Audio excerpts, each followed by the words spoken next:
FM 102.8. Le journal du matin avec Céline Lisson. «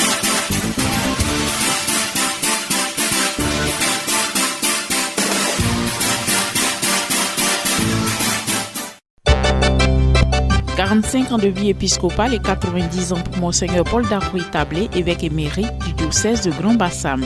Ce double anniversaire a été mis à profit par le diocèse pour le célébrer et l'honorer samedi à la maison du clergé à Aboubakro.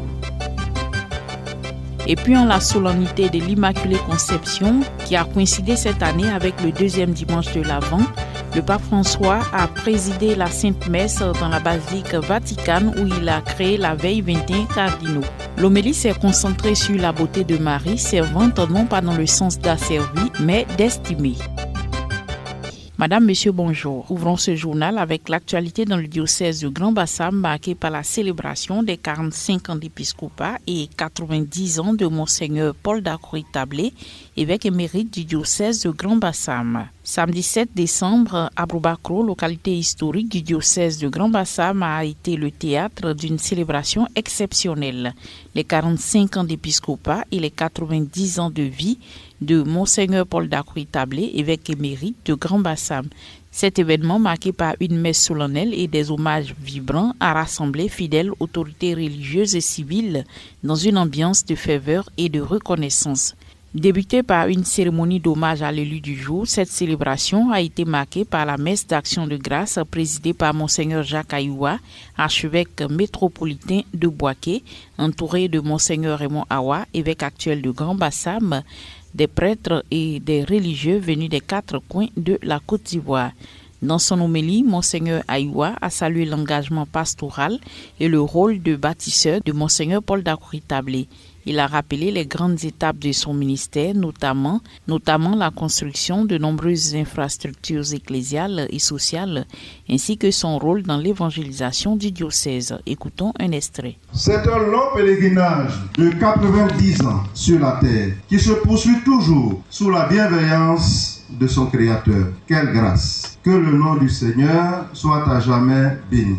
C'est donc une vie entièrement donnée, totalement consacré au Seigneur pour sa gloire. Servez le Seigneur dans l'allégresse. Cette devise épiscopale pour Monseigneur Paul Dacouri-Tablé n'était pas un simple slogan ornemental des armoiries. Il l'a effectivement et pleinement vécu. À l'image de l'apôtre Paul, son saint patron, il a aimé et servi l'Église.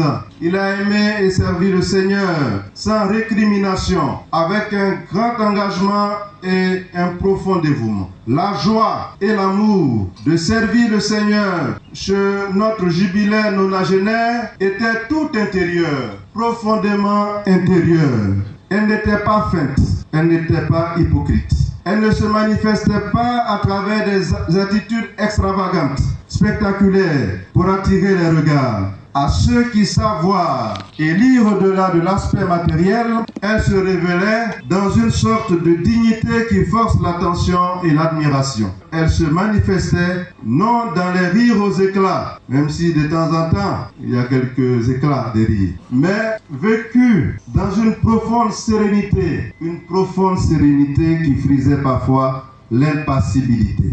Pourtant, derrière le visage grave et déterminé que nous redoutions en son temps, se cachait une grande générosité, la générosité du serviteur inutile. Monseigneur Jacques Ayoua, archevêque métropolitain de Bouaké. Ce même samedi 7 décembre, l'espace Latry Event situé aux Deux Plateaux a accueilli une cérémonie d'envergure, la graduation de la 7e promotion des experts en ingénierie du genre, une initiative de la chaire UNESCO aux femmes et pouvoirs de décision. C'était un moment de célébration et de reconnaissance pour ces 80 femmes et hommes formés à intégrer la perspective genre dans les politiques publiques et les projets de développement. Une formation essentielle dans un monde où les questions d'équité et d'égalité des sexes demeurent au cœur des priorités internationales. La cérémonie a été meublée de plusieurs allocutions, dont celle de la titulaire de la chaire UNESCO aux femmes et pouvoirs de décision, la ministre Euphrasie Kwasi Yao, qui a rappelé les objectifs de ce programme de formation.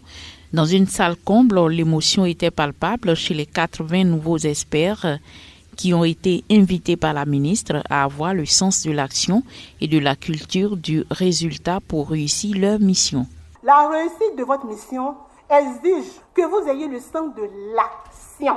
Le sens de l'action et de la culture du résultat. J'insiste là-dessus parce qu'il y a des gens que je vois faire beaucoup de choses, mais je ne vois pas les résultats. Ça, avec les outils que vous avez, vous n'avez pas le droit à l'erreur. Car les connaissances académiques, les expériences personnelles et professionnelles acquises n'auront de sens que si elles vous permettent de développer des projets concrets, innovants, dans lesquels votre engagement est sans équivoque. C'est ça aussi. Les gens me demandent ton secret.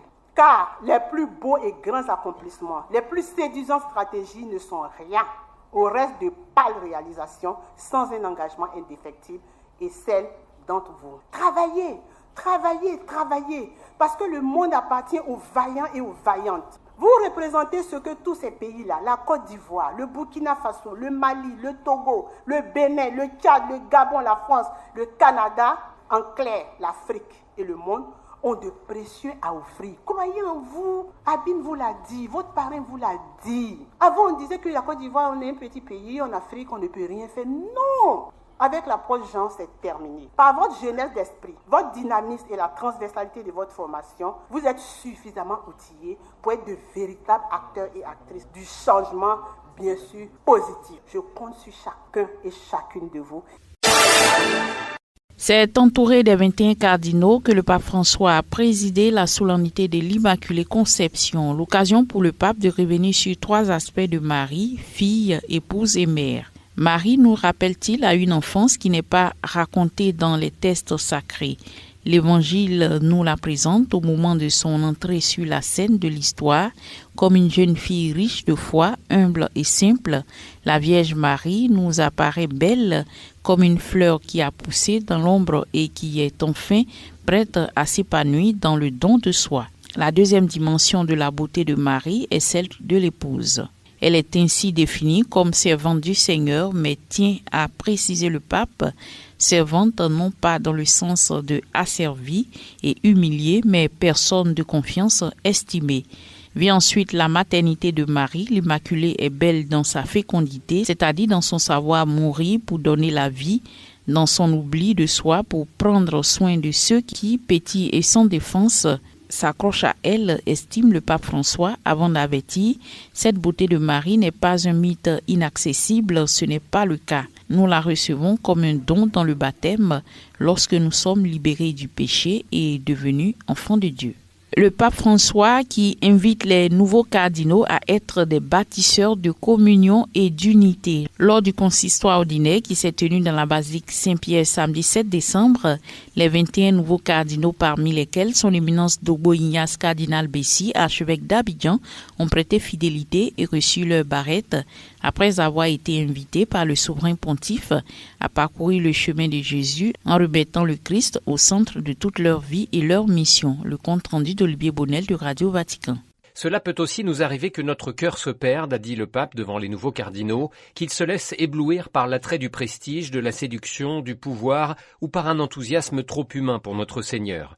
Pour le Saint-Père, il est donc important de nous placer humblement devant Dieu et honnêtement devant nous-mêmes et nous demander « Où va mon cœur ?» Revenir au cœur justement pour reprendre le même chemin que Jésus, voilà ce dont nous avons besoin, a encore souligné le pape, invitant les nouveaux cardinaux à parcourir le chemin de Jésus, un chemin qui consiste d'abord à remettre le Christ au centre de tout, et François de mettre en garde contre la tentation de s'attacher aux choses secondaires. Parcourir ce chemin, c'est aussi cultiver la passion de la rencontre, a encore souligné François. Sur le chemin, le Seigneur rencontre les visages des personnes marquées par la souffrance, il se fait proche de ceux qui ont perdu l'espérance, il relève ceux qui sont tombés et guérit ceux qui sont malades. Suivre le chemin de Jésus signifie enfin être des bâtisseurs de communion et d'unité. Vous qui venez de cultures diverses et représentez la catholicité de l'Église, le Seigneur vous appelle à être des témoins de la fraternité, des artisans de la communion et des bâtisseurs de l'unité, a lancé le Saint-Père à l'adresse des nouveaux cardinaux. Sur le chemin de Jésus, marchons ensemble, avec humilité, avec crainte et avec joie, a-t-il conclu. Fin de cette session d'information matinale. Merci de votre aimable attention.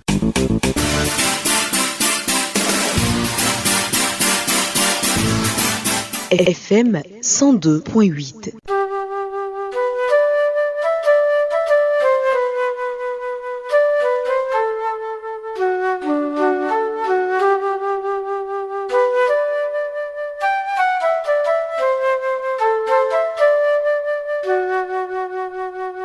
Thank you.